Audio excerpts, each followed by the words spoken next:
All right, if you have not made chili yet this fall, this week is the perfect time to go and do so. Yeah, here with a delicious chili recipe is from Feed Your Family Tonight, Mariefiebach.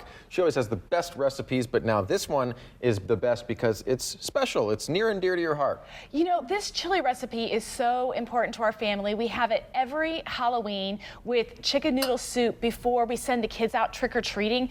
It's nice to get some hearty food in them before they go out and have their candy smorgasbord. Right. And so this is a recipe that's in my cookbook, and it's also up on the website at feedyourfamilytonight.com.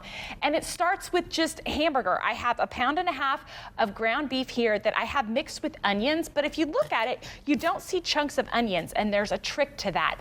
I puree the onions before I put them in, because if my kids get a little chunk of onion, they will revolt, but they don't mind the onion flavor if they can't see it. And so I actually puree my onions. So if that's something you're facing in your household, I highly recommend pureeing the onions. So that's like a food processor? You can do it in the food processor. I've even done it in my stick blender that I make smoothies with.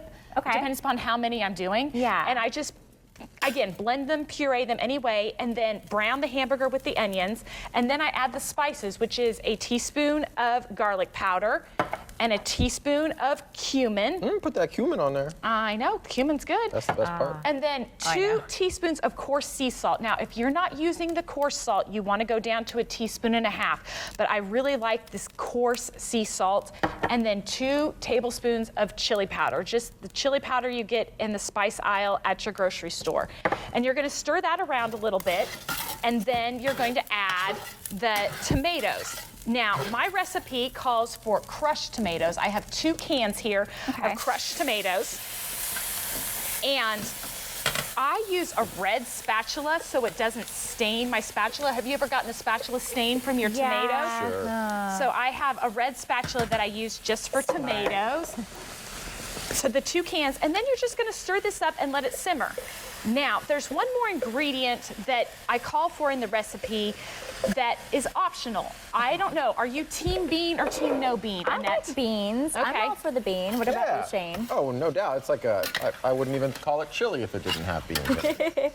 But some people don't. My mom definitely, like, she's like, I can't stand them. She has to have like a meat chili, or she'll pick out the beans. So, So half my family likes beans, half my family prefers not to have beans. Really? So I have served them as a condiment. Okay. So I actually open the can of beans and I rinse them out and I put them on the side by the cheese and the onions and the Fritos. Okay. And people can add the beans if are they you the like. bean or non-bean person? Oh, I'm a total bean person. I love the beans. And 2 of my daughters will eat beans, but one of my daughters and my son wouldn't touch them with a 10-foot How pole. funny. And so that's something that is part of a technique for getting family dinner on the table is if you have family members that are particular about certain things, serve them on the side and then add them as you go. And it's one way to help with picky eaters, but then also having food that everybody likes. So Shane, you want to take a taste? What do you think? And while I do, I'm going to look out the window and make sure, it's nice and gray and cold out there. I think it's about time for sure.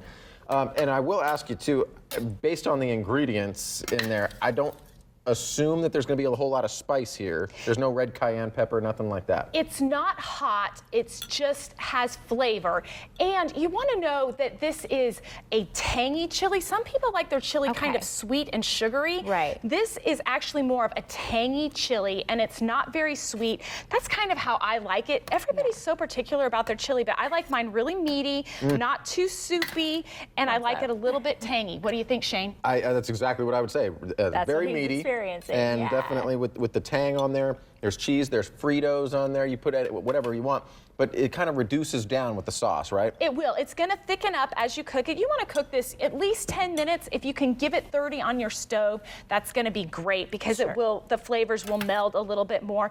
And I honestly make a double batch of this and freeze half of it so that I can just pull it out on another night because it only takes a minute more to make a double batch. There you go. Yeah. Perfect. Excellent. Marie, thank you so much. And again, it's on the cookbook, feedyourfamilytonight.com. You can ask her all these questions on her Facebook page. What else? How else can we find you, Marie? You know, a Facebook page and Instagram. I'm at Mariefiebach on Instagram. And if you want to know more, listen to the podcast. I'm on everywhere you can get podcasts. It's the Feed Your Family Tonight podcast, and it's kind of fun there. You get a little bit more in-depth information.